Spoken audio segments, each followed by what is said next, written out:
پہلی جنگ عظیم کو تمام جنگوں کو ختم کرنے والی جنگ کہا گیا تھا۔ تو پھر ایسا کیا ہوا کہ صرف 20 سال بعد تاریخ کی سب سے تباہ کن جنگ شروع ہو گئی؟ آئیے اس راستے کا جائزہ لیتے ہیں جس نے دنیا کو دوسری جنگ عظیم کی دہلیز پر لا کھڑا کیا۔ یہ وہ سوال ہے جو آج بھی مورخین کو سوچنے پر مجبور کرتا ہے۔ آخر ایسا کیا غلط ہوا کہ امن کا ایک خواب اتنی جلدی ایک بھیانک حقیقت میں بدل گیا؟ تو اس کہانی کی شروعات ہوتی ہے پہلی جنگ عظیم کے ملبے سے۔ یہ ایک بہت ہی نازک امن تھا جو سمجھے کہ شروع سے ہی خطرے میں تھا۔ جنگ کے بعد جرمنی کے استحکام پر ایک کے بعد ایک 3 کاری ضربیں لگیں۔ سب سے پہلے 1919 میں ورسائے معاہدے کی سخت شرائط، پھر 1923 میں شدید مہنگائی نے لوگوں کی ساری جمع پونجی ختم کر دی، اور آخر کار 1929 کی عظیم کے ساتھ بازاری نے رہی صحیح امید بھی توڑ دی، جس سے پورے ملک میں مایوسی پھیل گئی۔ اور اس معاشی اور سیاسی افراتفری کے بیچ میں ایک بہت خطرناک افسانہ پھیلایا گیا جسے پیٹھ میں چھرا گھونپنے کا افسانہ کہتے ہیں۔ یہ ایک جھوٹا نظریہ تھا کہ جرمن فوج میدان جنگ میں نہیں ہاری، بلکہ اسے اپنے ہی سیاستدانوں نے دھوکہ دیا۔ یہ ہٹلر جیسے قوم پرستوں کے لیے ایک زبردست ہتھیار بن گیا جس نے عوام کے غصے کو ایک سمت دی۔ اکثر ایسا ہی ہوتا ہے، جب امن اور جمہوریت کمزور پڑ جائیں تو اس خلا کو پر کرنے کے لیے جارحیت پسند قوتیں سامنے آتی ہیں۔ آئیے دیکھتے ہیں کہ اس عدم استحکام نے نئی جارحانہ حکومتوں کے لیے اقتدار کا راستہ کیسے ہموار کیا۔ یہ ٹیبل ان 3 اہم جارح ممالک کی کہانی بتاتا ہے: ہٹلر کا جرمنی، مسولینی کا اٹلی اور فوجی قیادت میں جاپان۔ اگرچہ ان کے نظریات الگ الگ تھے، لیکن ان سب کا مقصد ایک ہی تھا: عالمی نظام کو چیلنج کرنا اور اپنی سلطنتیں قائم کرنا۔ لیکن سوال یہ ہے کہ ان سب کو روکنے کے لیے بنایا گیا ادارہ لیگ آف نیشنز کہاں تھا؟ سچ تو یہ ہے کہ وہ ان جارحانہ کارروائیوں کے سامنے مکمل طور پر بے بس اور غیر مؤثر ثابت ہوا۔ اس جارحیت کے جواب میں جمہوری طاقتوں نے خوشامد یعنی اپیزمنٹ کی پالیسی اپنائی۔ ان کا خیال تھا کہ اگر وہ جارحیت پسندوں کو کچھ رعایتیں دیں گے تو شاید وہ مطمئن ہو جائیں گے، لیکن یہ پالیسی بالکل مگرمچھ کو کھانا کھلانے جیسی تھی، جس سے اس کی بھوک کم ہونے کے بجائے اور بڑھ گئی۔ یہاں ہٹلر کی منظم توسیع کو دیکھیں۔ ہر قدم پچھلے سے زیادہ جرأت مندانہ تھا۔ مارچ 1938 میں اس نے آسٹریا کا الحاق کیا، جسے انشلس کہتے ہیں۔ پھر صرف 6 ماہ بعد اس نے چیکوسلواکیا کے جرمن اکثریتی علاقے سوڈیٹن لینڈ کا مطالبہ کر دیا۔ یہ برطانوی وزیر اعظم چیمبرلین کے وہ بدنام زمانہ الفاظ ہیں جو انہوں نے میونخ معاہدے کے بعد کہے تھے، جہاں انہوں نے جرمنی کو سوڈیٹن لینڈ لینے کی اجازت دی۔ انہیں لگا کہ انہوں نے ہمارے وقت کے لیے امن حاصل کر لیا ہے، لیکن یہ ایک بہت بڑی اور خطرناک غلط فہمی تھی۔ اور اس خوشامد کی ناکامی کتنی جلدی سامنے آئی؟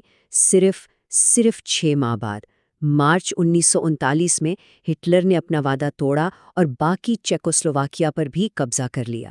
پچھلی سلائیڈ پر کیا گیا امن کا دعویٰ اب بالکل کھوکھلا لگ رہا تھا۔ پھر ایک ایسا قدم اٹھایا گیا جس نے سچ میں پوری دنیا کو حیران کر دیا۔ اگست 1939 میں 2 بڑے دشمن، نازی جرمنی اور سوویت یونین، نے ایک عدم جارحیت کے معاہدے پر دستخط کیے، اور خفیہ طور پر انہوں نے پولینڈ کو آپس میں تقسیم کرنے پر اتفاق کیا۔ اس معاہدے نے ہٹلر کے حملے کی راہ میں آخری بڑی رکاوٹ بھی ہٹا دی۔ اب جب راستہ بالکل صاف تھا، جرمنی نے دنیا پر ایک ایسی جنگ مسلط کی جو پہلے کبھی نہیں دیکھی گئی تھی۔ یہ ایک نئی، انقلابی اور تباہ کن فوجی حکمت عملی تھی: بلٹزکریگ۔ 1 سپتمبر 1939 جرمنی نے پولینڈ پر حملہ کیا۔ یہ جنگ کا باقاعدہ آغاز تھا اور امن کی تمام امیدیں دم توڑ گئیں۔ تو یہ بلٹزکریگ یعنی بجلی کی جنگ آخر تھی کیا؟ یہ پہلی جنگ عظیم کی سست اور جامد خندقوں کی جنگ کا بالکل الٹ تھی۔ اس کا مقصد رفتار، طاقت اور حیرت کے ذریعے دشمن کو نفسیاتی طور پر شکست دینا تھا۔ یہ حکمت عملی 3 تباہ کن مراحل میں کام کرتی تھی۔ سب سے پہلے ٹینکوں کے ذریعے دشمن کی دفاعی لائنوں کو توڑا جاتا، اس کے بعد لڑاکا طیارے افراتفری پھیلاتے، اور آخر میں تیز رفتار فوج دشمن کو گھیرے میں لے کر ہتھیار ڈالنے پر مجبور کر دیتی۔ اور اس حکمت عملی کا نتیجہ صرف 4 ہفتے۔ پولینڈ جیسے بڑے ملک کو فتح کرنے میں جرمنی کو صرف 4 ہفتے لگے۔ اس رفتار نے دنیا کو ایک صدمے سے دوچار کر دیا تھا۔ لیکن پولینڈ کی فتح تو صرف شروعات تھی۔ اب آئیے دیکھتے ہیں کہ یہ تنازع کس طرح تیزی سے ایک یورپی جنگ سے عالمی جنگ میں بدل گیا اور برطانیہ کو تنہا ہٹلر کی جنگی مشین کا سامنا کرنا پڑا۔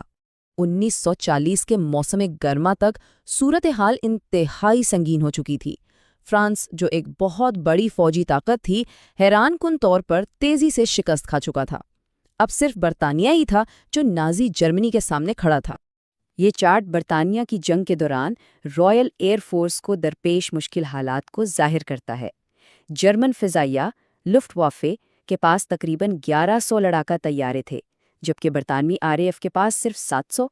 بقا کی اس جنگ میں وہ تعداد میں بہت کم تھے۔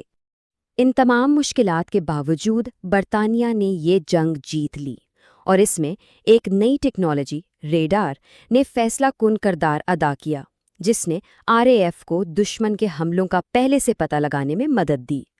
یہ فتح انتہائی اہم تھی کیونکہ اس نے جرمنی کے ممکنہ حملے کو روک دیا تھا۔